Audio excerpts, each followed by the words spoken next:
Hello everyone, my name is Lorraine Godwin and I'm the Regional Business Manager for Geosoft's North American office. I'd like to welcome you to today's webinar, and the topic will be on how to simplify geochemical analysis within ArcGIS. The objective of today's webinar is to show you how you can effectively organize, validate, process, and visualize your geochemistry data while staying within your ArcGIS environment. And for those of you who are using our software already, we'll also be demonstrating what's new for the for ArcGIS 2.0 version. Just a few housekeeping items. If you look to the right-hand side of your screen, you'll notice there are a few buttons. Your microphone is going to be automatically muted for the duration of the webinar so that we can eliminate the background noise. But we do welcome your questions. So if you look on the right-hand side, you'll see a little button that is a raise hand button. When you press this, it'll notify us that you have a question, and then we can unmute your mic so that you can ask your question aloud. Alternatively, if you want to stay muted, you can type a question anonymously into the question and chat window, and that will go directly to the presenter. One final option that you have is that if you want to see your screen better, there is a full screen option that you can press the button and expand your screen. If you are experiencing any trouble hearing myself or the presenter, then you can go back to the email that you received to notify you about the webinar, and in it you will find a phone number and an access code that you can call to get the sound over the phone. I would like to now introduce Birgit Woods, who will be your presenter today. Birgit's been with Geosoft for over 2 years and works with us as a technical analyst supporting the business team. She provides technical training to our clients, she does demonstrations, and she provides webinars like the one you're going to see today. I now turn it over to Birgit. Hello everyone, thanks Lorraine. So the webinar today will follow this agenda. I will begin by talking about Geosoft, our company and software solutions. I'll then describe a typical geochemist's workflow and how geochemistry for ArcGIS offers a complete solution to this workflow. And the bulk of this webinar will be in the live demonstration portion. And at that time, I will show you how we can import data from different types of surveys, maintain data in an ESRI file geodatabase, perform quality controls on your data, and also show you how we can visualize and analyze your results. I will also highlight our new capabilities, including the leveling options now available, our new box plotting options, some other analytical display options, and our 3D mapping capability. You can ask questions at any time, but I will plan to finish the live demo in time for briefly describing another feature of ours, something called Seeker, which is our new data searching tool. I'll also highlight some key benefits. But at the end of the webinar, there will be time for questions, but please feel free to ask questions throughout as well. And there's a picture of me collecting some GPS points out in the field.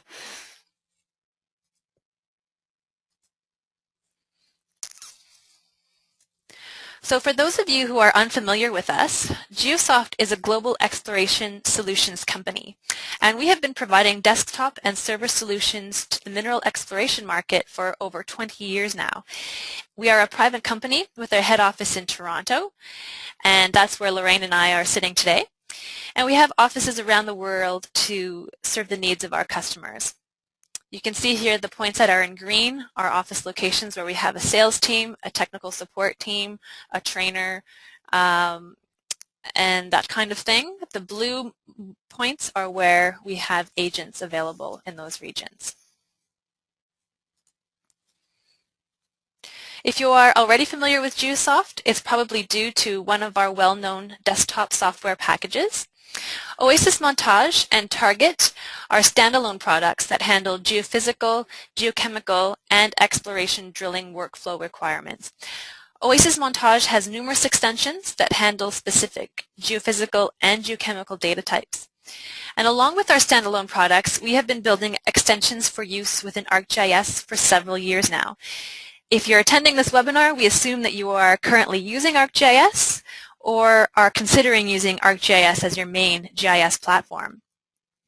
We have been industry partners with ESRI since 2003, and we are proud recipients of the 2010 ESRI International Partner of the Year Award. So our target for ArcGIS solution provides subsurface drill hole visualization and analysis capabilities within the ArcGIS environment. What I'm going to show you today is our latest extension for ArcGIS. This is the Geochemistry for ArcGIS extension that was launched in 2009. And in this new extension, it is designed with exploration geologists and geochemists in mind, focusing on exploration workflows and needs.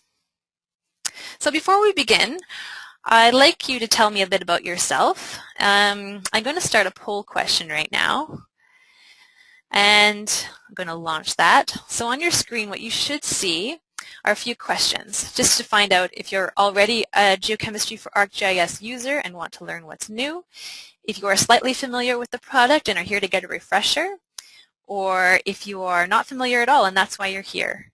So just take a minute to answer those questions, and then I'll see how I can focus the webinar for you.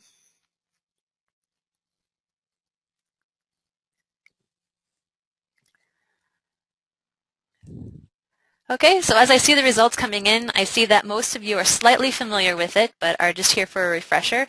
Some of you are existing users and want to know what's new, and some of you are not familiar at all. So I will make this presentation relevant to all of you and show you what's new as well as our standard features.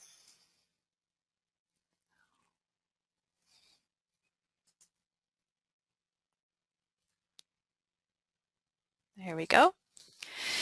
So how would a geochemist use geochemistry for ArcGIS? Well, a typical geochemist has the following workflow. Starting with a plot of land in front of them, they begin with grassroots exploration, and they do sample collection. They send their samples to a lab for analysis, and then they have those results returned to them in the form of a data spreadsheet, like a CSV file or a database or a series of tables. And from here, this is where Geochemistry for ArcGIS takes a role. In Geochemistry for ArcGIS, the geochemist begins their interpretation through use of a GIS. The data is first imported, and then the standards and duplicates can be analyzed as part of the quality control portion of this workflow.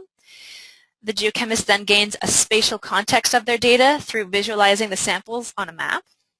And then they can analyze the results in various charts and graphs. Because they are in a GIS, they can integrate with other data types, for example, cultural, geographical, geological, and this helps to interpret the results. And then maps can be produced as part of the final presentation of those results.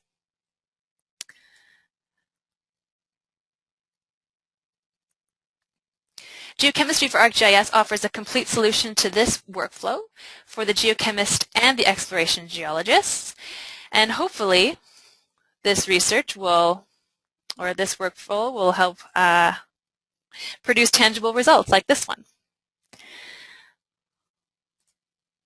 So it's time now for the live demonstration. Here's a picture of me giving a live demo at our Geosoft booth at PDAC. I'm just going to check to see if there are any questions that you have for me. So I'm going to see if there are any of you that have your hands raised. And I don't see anything. I also don't see any questions at the moment. All right, so just a reminder, if you have any questions, just raise your hand or type in a question for me.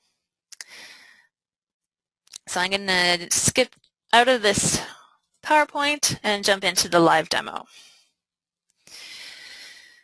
So what you should see on your screen right now is ArcGIS, and if you're familiar with ArcGIS, you should be familiar with this type of screen. On the left-hand side, you should see the table of contents, and this is where I have my list of layers for what I'm visualizing on the right-hand side in the map. And currently I have 3 layers loaded. I have a geology polygon layer, and beneath that, I have a Landsat photo, which I've added transparency to so that I could see a bit of the topography beneath it. And that's currently all I have loaded into ArcGIS. With the Geochemistry extension, you get 3 additional toolbars that you can add to your ArcGIS environment. There is, for example, the Geosoft data toolbar. And this is used if you're bringing in specifically Geosoft format databases. You can do a variety of functions on them using this toolbar. And also you would get the Geosoft setup toolbar. And what this is used for is to set up your licenses, change some parameters in your settings. And we also have something called Seek Data, which allows you to search for data in various servers and on the internet. And I'll get into more detail on that a little bit later on. The bulk of the work within Geosoft Geochemistry is within this toolbar. And our toolbars are set up for ease of use, following a left to right, top down structure to help you with your workflow. So if we take a look at the first item here on this toolbar, it's Geochemistry project. And that's where a user would begin. They would create a new project. And what happens is it will create a project that's in an ESRI file geodatabase format. And this has a customized data model built specially to support the requirements of exploration geochemistry. So instead of creating a new project, I'm going to open one that I've created ahead of time. It's quite simply called Geochemistry Project. And I'll load that in. So immediately you'll notice that in the table of contents, I'm now seeing a new display screen. And this tab, Geochemistry Data Source, has been activated. And within this Geochemistry project, I have already loaded 3 different surveys. So each geochemistry project can have multiple surveys. These can be spatially distinct, so they can be samples that are collected in different areas, or they can be samples from different media. So here I have stream sediment samples, their locations and their assay information. I also have outcrop grab samples in another survey, and then I have soil samples taken in this survey.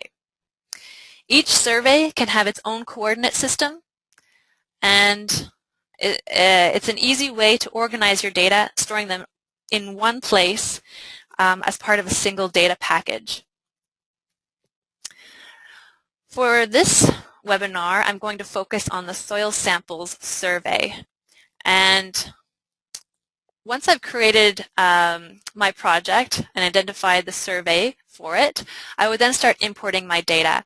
So I've already imported a locations and assays table, and I've done that through the data menu here. When you import location data, there's a variety of formats you can use to import that in. Same thing for the assay data. We support a variety of different file formats. Also, if you are an acquire user, you can directly import data from that format. And if you are already a target for ArcGIS user, you can import your drill hole data into the Geosoft Geochemistry project. So what I've done ahead of time is I've already imported my locations table and assays. And let's just take a quick look at both of them. So here's my locations table. I have my sample IDs here. I also have my XY location for each of those sample locations. In this database, I happen to also have lithology. And then I have standard and duplicate columns as well. The standard column just identifies unique values in the standards column, identifying those standard samples. So for me right now, they're all labeled as BR, STD. And the duplicate column is identified next to it. And what is new about this latest version is that you can identify duplicates by specifying the original sample name. So the sample BR001A is the duplicate of sample BR001. And the advantage of this, it just makes your life a little bit easier compared to our previous version where you had to put in sample pairs by specifying 1, 2, 3, 4. So this is a little bit more straightforward and should help you out. So in the assay table, if I quickly open that, you can see I have my sample numbers and all of my assay results for each of those samples. The first thing I'm going to do is merge the location and the assay information. So under the Data tab, I'm going to go directly to Merge Location and Assay Data. And I'm going to specify the survey, which is the soil sample survey.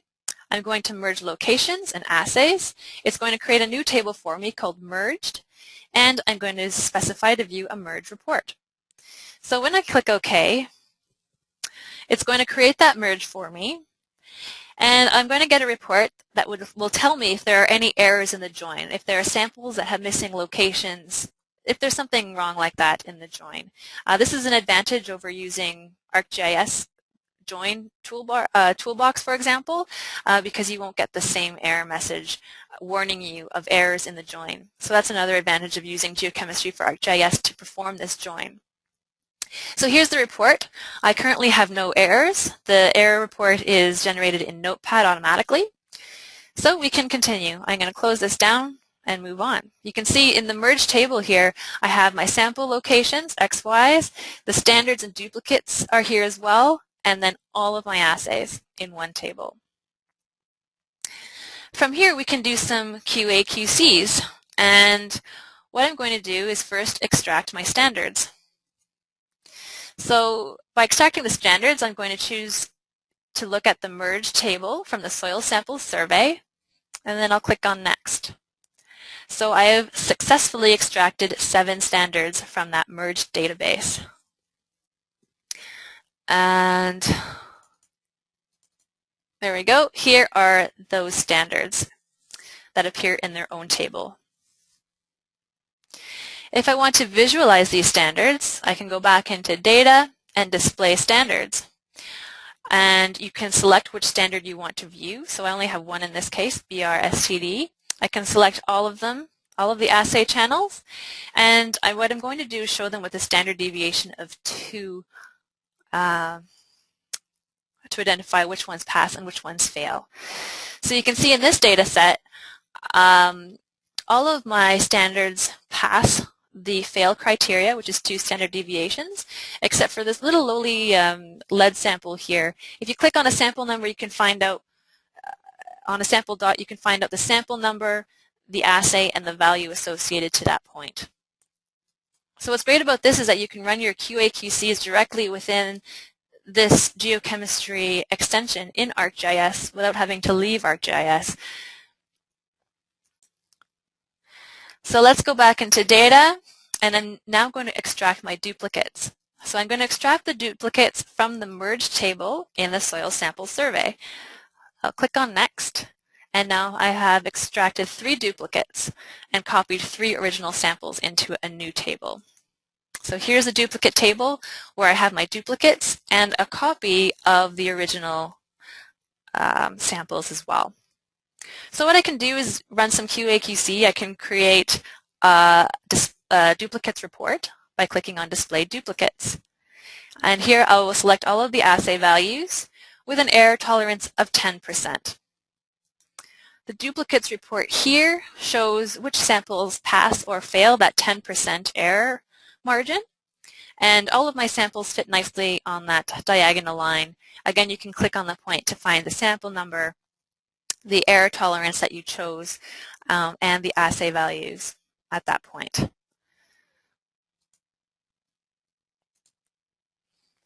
So using the duplicates and standards reports, you can find out how well your samples have been analyzed by the lab, and you can do that all within this extension.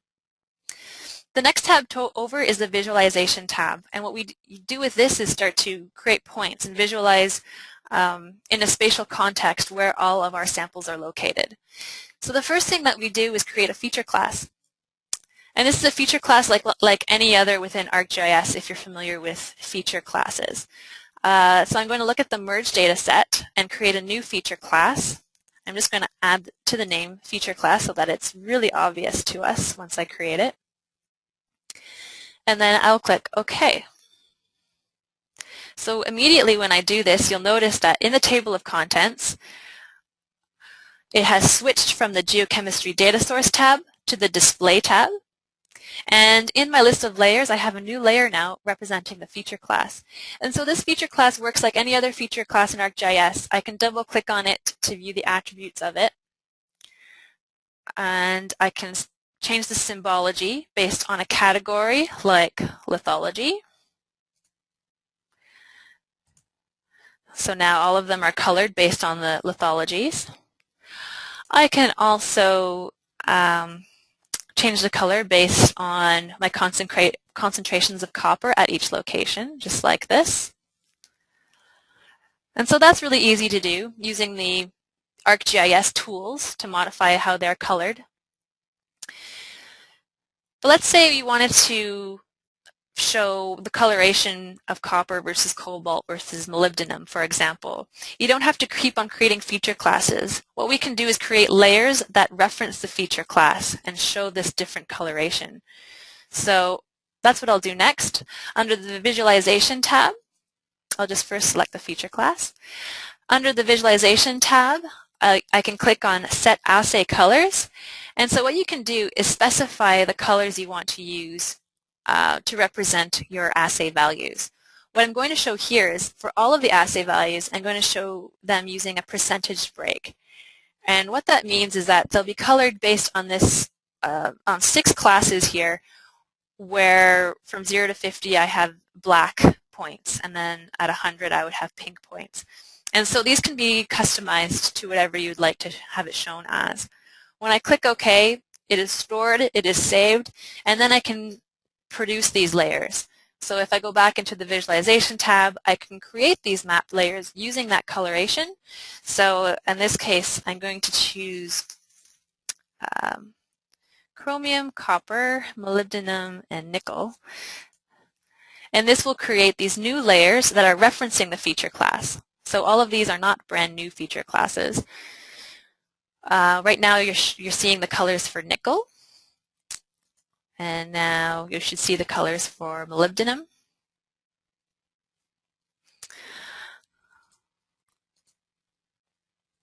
And there's one also for copper. So I'll turn those off and leave the one for chromium active.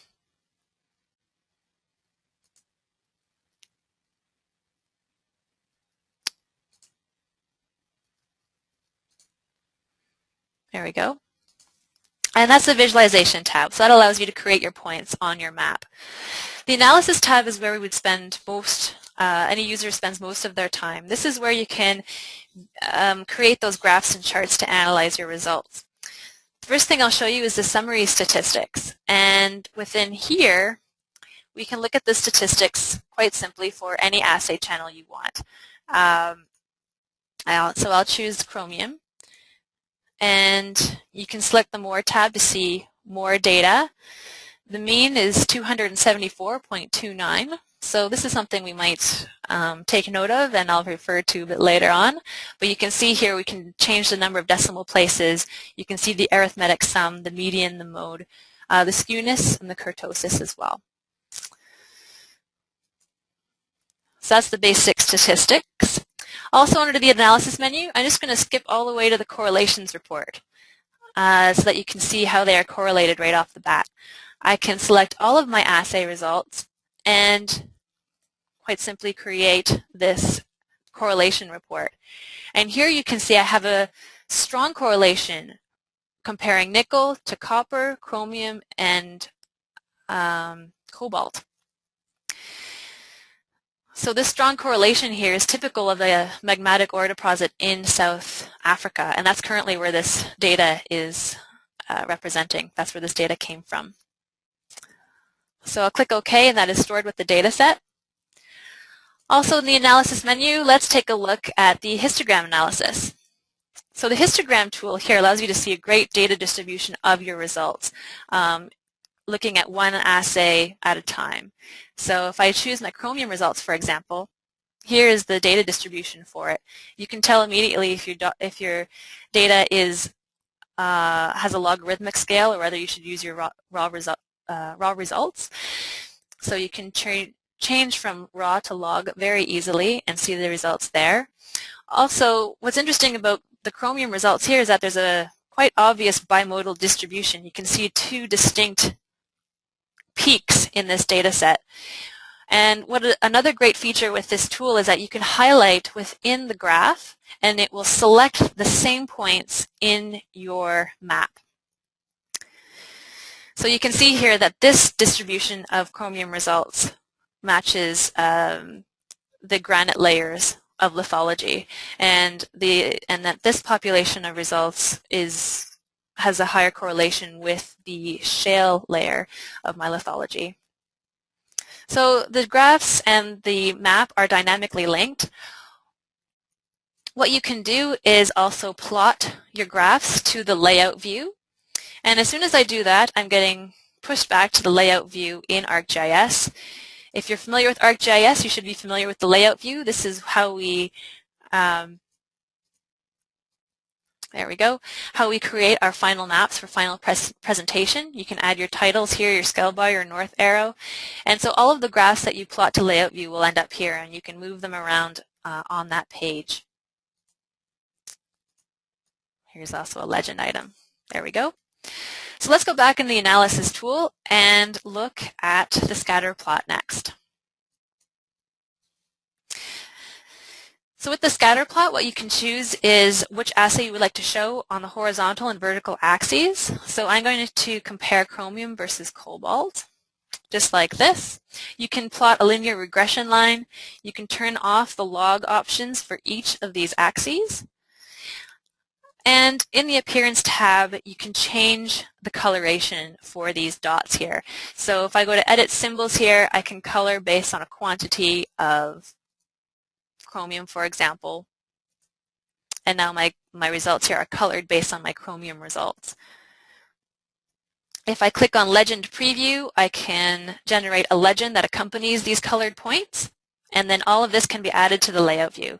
So I'll right-click, Plot Graph to Layout, and then it's automatically added to my layout view. I can then reposition them, resize them. There we go. Just like that. Next, I'll show you the ternary analysis, or what some of you might be familiar with, might call it the triplot analysis. So here I can look at 3 different axes, and I'm going to compare cobalt, copper, and chromium. So I'll change that to copper.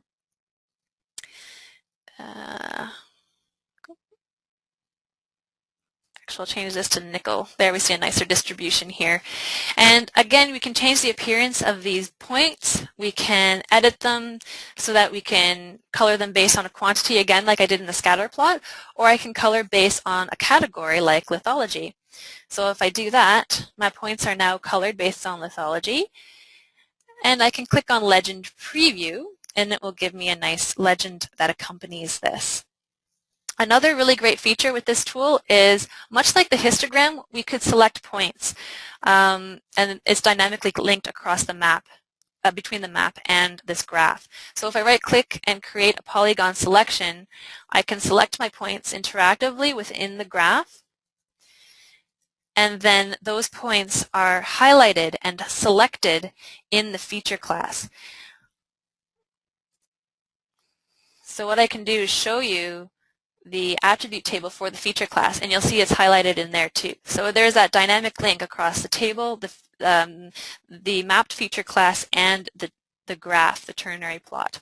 So this works for the histogram tool, the scatter plot, the triplot, and the probability plot, which I'll show you next. The great advantage of this is that this is all within your ArcGIS environment. We haven't left ArcGIS to do this at all, and it's all integrated in this one place. Okay, so next I'll show you the box plot analysis. And what this does is shows you the distribution of an assay across the categorization field, which in this case is lithology. So the red cross here is the mean, and let's change this value to chromium. So you can see here the means, they vary across the different lithologies. That's just because the data has not been leveled. And when we looked at the summary statistics, we saw that the mean value was a constant. It was around 273, I believe it was. So what we're going to do is level this data and regenerate this box plot. This leveling data is new to version 2.0, for those of you who are our existing users. So if I go back into the Data tab, I can level my assay data, and I can select all of the assays, categorize them based on lithology, with a leveling method based on mean or any of these other choices. So I will select mean. And then I'm just going to change the name of this result. So it will be called merged leveled. And then OK. So what it did is created a new table for me in the table of contents called merged leveled. It's been added to the soil sample survey of my geochemistry project. And from here I can use those results to then create my graphs and plots. So what I'm going to do is show you the box plot using the leveled results. So I'll change my data set to the leveled option. And you can see how my means now are all leveled, represented at a single spot. And here are my Chromium results as well, which you can turn on and off the log axis. Also for the box plot, if you're already existing users, you might notice that we have new options here. So we have whiskers that you can turn on and off to show you the standard deviations, 9th percentile up to the 2nd percentile of your results. So that's a brand new feature that came out in version 2.0. So I'll close the original box plot we made and then add this box plot to the layout view.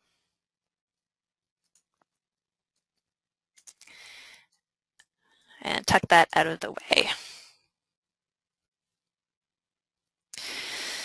One thing I haven't showed you yet is the probability analysis, and here is the probability analysis curve. So what you can do is look at one assay field at a time. Here I can choose my Chromium results.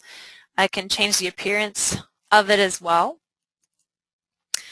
and view the statistics from this window.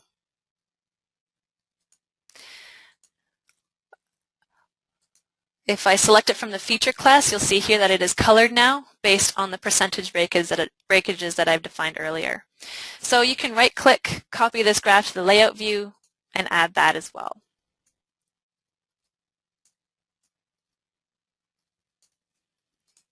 There we go. Under the analysis menu, you can also create multiple reports as well. So you could create a page full of histogram reports, multi-scatter reports, multi-probability reports, and they should all be in color as well, which is, again, is a new feature for version 2.0. If I move on now to the gridding menu, this is what allows us to create a rasterized representation of the data results. So we have two different kinds of gridding available through this menu, the minimum curvature and the Kriging method. So what I'm going to do is select the minimum curvature method, and I'm going to select the feature class that we created. So the attribute to grid, I'll choose copper. So I like to make a rasterized representation of my copper results. I'll give this new grid a name.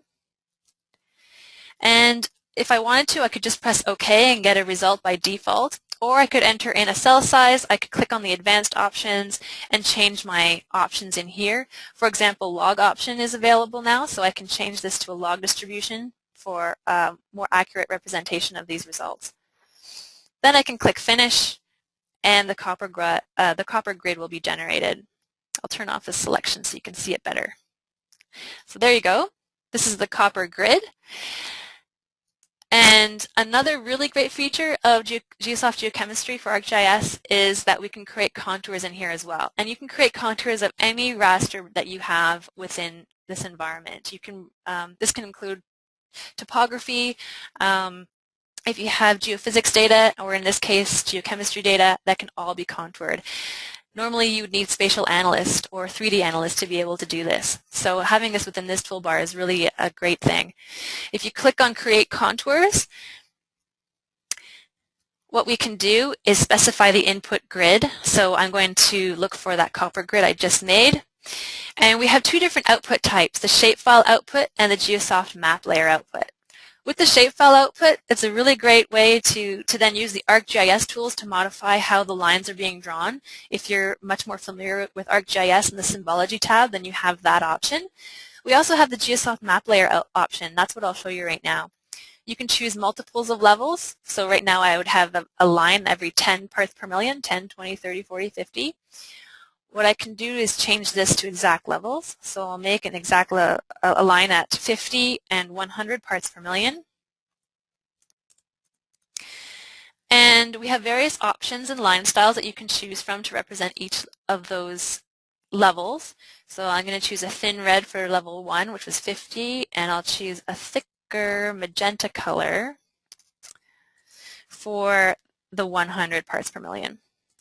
So you can change the line styles, solid, dotted, dash, things like that, and whether or not they're labeled. I can give a name to this, and then that layer will be added to my map. So I'll go back to the Display tab in my table of contents. I'll turn off that grid so you can see the contours a little bit better. And so now you should see the contours appearing on this map.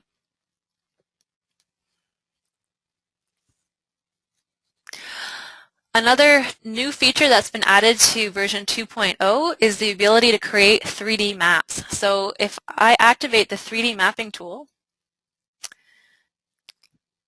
it opens up the 3D viewer. And from here, I can add a topographic relief surface. And here I have one, a world elevation file. I can, on top of that, paste a grid or an image or whatever you happen to have. So I have a copper grid, the one that I just created. I can drape that on top of the surface. And then when I click on OK, you'll see the result here. So here I have my copper grid draped on top of my topography. Within the 3D viewer, I can rotate it. I can set it on a spinning mode. And what I can do is also close it. And this creates a static representation of it that gets immediately pasted into your layout view. So then you can shrink that, move it to an appropriate location on your page. And as a final result, you might get something that looks like this. So here I have a version that's a little bit more pretty in terms of placement of everything. And it's just an example of what can be created using the Geochemistry for ArcGIS extension. I'm going to jump back into the PowerPoint. Here we go.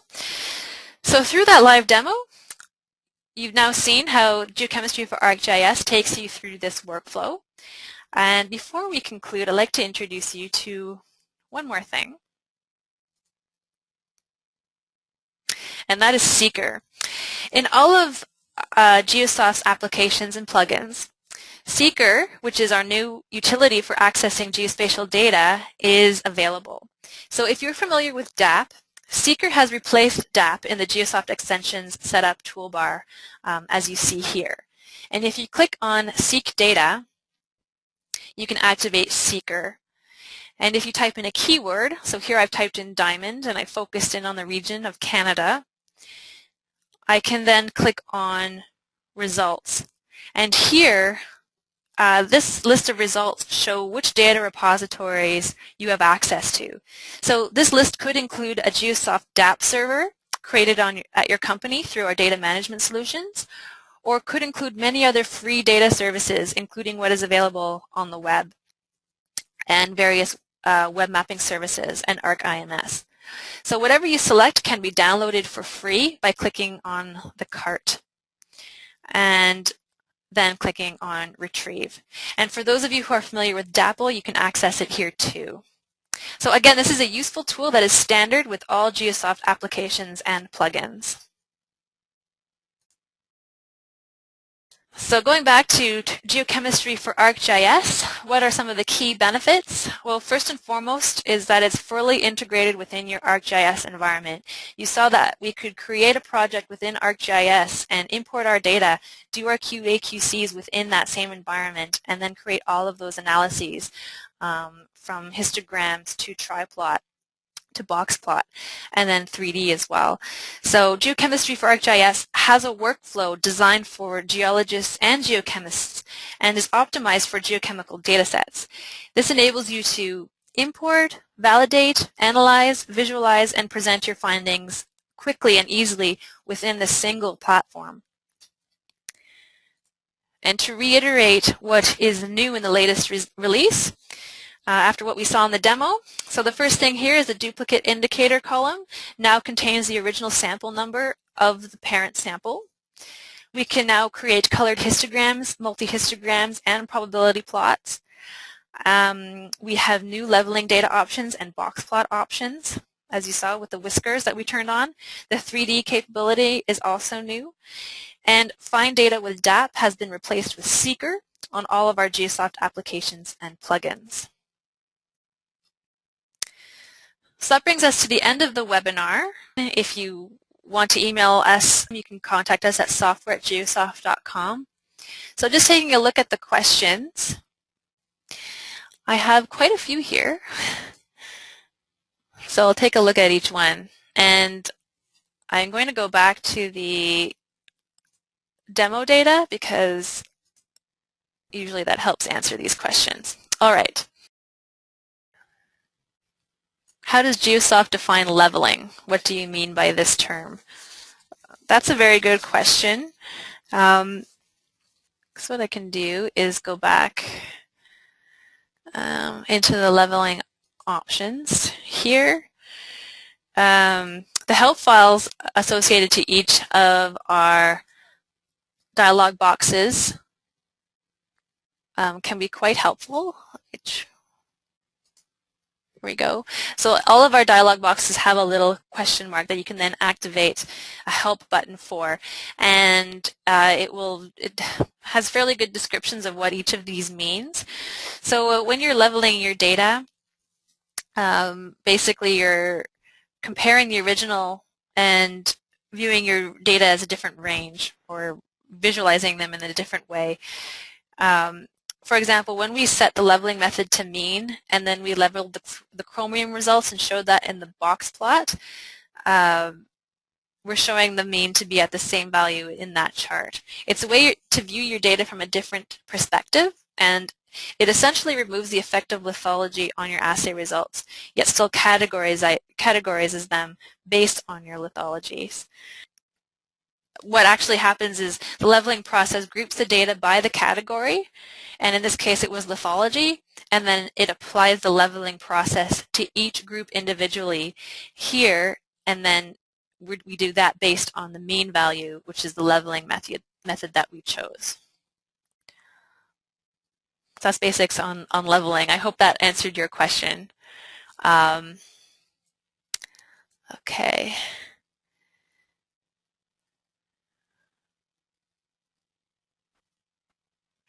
I have a question here. Can the gridding be outputted to other formats in the gridding module? So I'll go back to the gridding menu here, choose minimum curvature as an example again with the feature class. So here the name of the grid I chose was coppermc.grd. That saves it to a Geosoft grid file format. If I clicked on the Browse button, you can see here I have all of these different formats I can choose from. So it's quite an extensive list. You could have created a grid in a GeoTIFF. By default, the Geosoft grid is the one that is created. So hopefully that answers your question.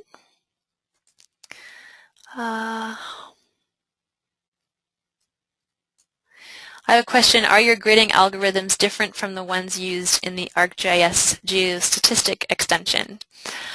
I'm not familiar with that extension. I'm not sure.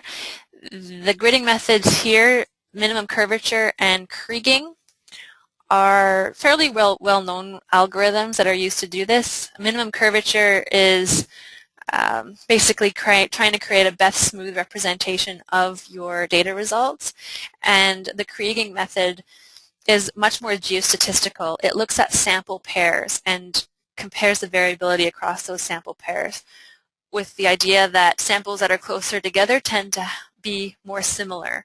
So they're both quite different methods.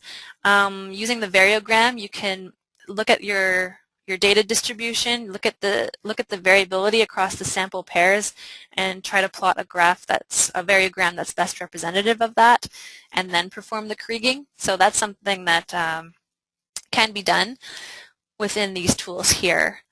Minimum curvature is the simplest method. It is used quite a bit just with the default settings by some of our users.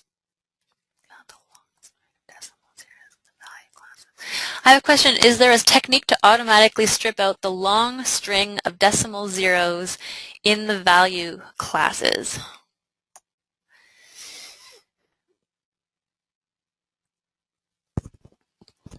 Okay. So that's a good question. I'll see if this answers it. What we can do is edit the attributes. So if you edit the field attributes for your assays, you can do this individually or all at once. If you select individually, for example, you look at, right now I'm looking at arsenic, you can type in the detection limit, the standards, the maximums and minimums, things like that. That doesn't help you with your decimal values. I'll have to get back to you on that one. So I know who asked this question, and then I'll just have to get back to you a bit later about it. I have another question. How do you change the colors for the lithology points for the legend on the ternary plot? So if I reactivate the ternary plot,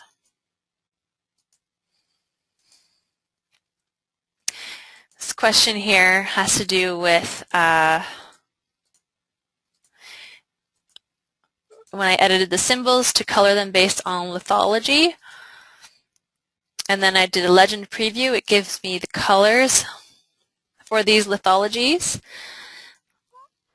And at the moment, these colors are fixed and chosen by the program. So all of your granites are black, the shale is blue, the chert is green. These colors are automatically generated for you. So I have another question. Can you contour the ternary plot by point density? When it comes to coloring the ternary plot, there's a few options. You could color them based on a fixed color them based on a quantity. So this picks up all of the assay channels in your database.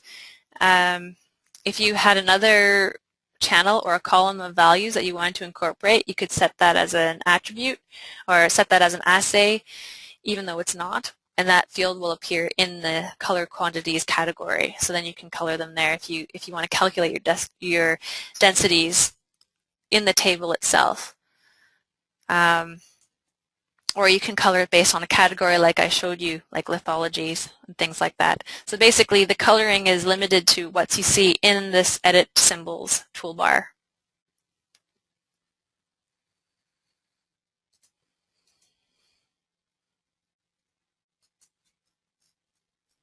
So I had another question about how do you zoom in on the scatter ternary plots? And that's a good question. There isn't a zoom tool within this plot. If you wanted to really look at it in a larger scale, you can expand the window, but that's not necessarily zooming in, is it? If you display your map on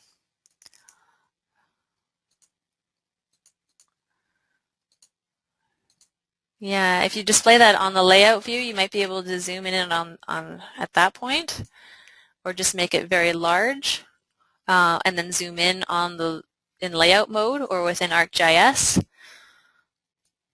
That would be how you would zoom in on it. Is plot it to the map and then zoom in on it through layout mode.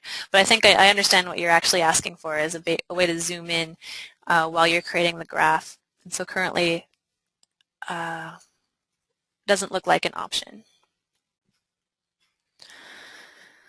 As well, if you take a look at the help menu, something that could help you out is that we have regional technical support offices. So we have a support team all around the world to help you with your questions and any issues you might have getting started. We also have a Geochemistry for ArcGIS tutorial that you can download online and then work through. We also offer training, customized training, and also public training for many users at one time, or customized at your office or in Toronto. We also have a user forum where our users actually submit their own issues. They work together to solve problems and talk about how they're using Geochemistry for ArcGIS.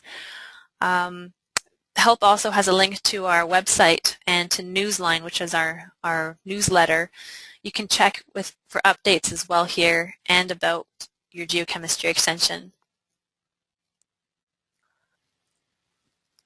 Okay, we're almost at 3 o'clock. If you have any other remaining questions, just let me know. You can always contact us at software@geosoft.com. If you would like to sign off now, I'd like to thank you for your time and consideration and your interest in attending this webinar. So we hope to hear from you again soon.